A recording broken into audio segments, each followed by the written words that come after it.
കൂട്ടുകാരെ, ഇതാണ് പാൽ ചട്ടി. ഒന്ന് തുറക്കുന്നു നോക്കി. എന്താ നല്ല ആവി പറക്കുന്നുണ്ട്. ഇതിൽ മേലെ കുറച്ച് ചിക്കൻ പൊരിച്ചത് വെച്ചിട്ടുണ്ട്. 3 പൊറോട്ട ലെയറായിട്ട് വെച്ചിട്ടുണ്ട്. ഓരോ ലെയറിലും സ്റ്റഫ് ചെയ്ത് വെച്ചിരിക്കുന്നത് ബീഫ് മസാല, അതിൻ്റെ താഴെ ചിക്കൻ പുരട്ട്.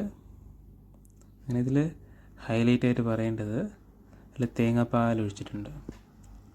മസ്റ്റ് ട്രൈ ഐറ്റമാണ്. നിങ്ങൾ കഴിച്ചിട്ടുണ്ടാവും. ഇത് നമ്മുടെ പൂജപ്പുര ക്രേവ് എന്ന് പറഞ്ഞ റെസ്റ്റോറൻ്റ് ഉണ്ട്. അവിടുത്തെ ഒരു സ്പെഷ്യൽ ഐറ്റമാണ്. വിലയും കുറവാണ്, ഒരു 220 അങ്ങോട്ടേ ഉള്ളൂ. പക്ഷേ വെർത്ത് ഐറ്റമാണ്, നല്ല ടേസ്റ്റിയാണ്.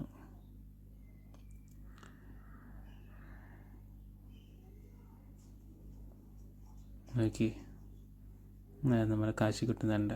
അതിൽ നിന്നൊരു പീസ് ചിക്കൻ ഫ്രൈ കഴിച്ചിട്ട് അടിപൊളി എന്ന് പറയുന്നുണ്ട്. എന്തായാലും കൂട്ടുകാരെ, മസ്റ്റ് ട്രൈ.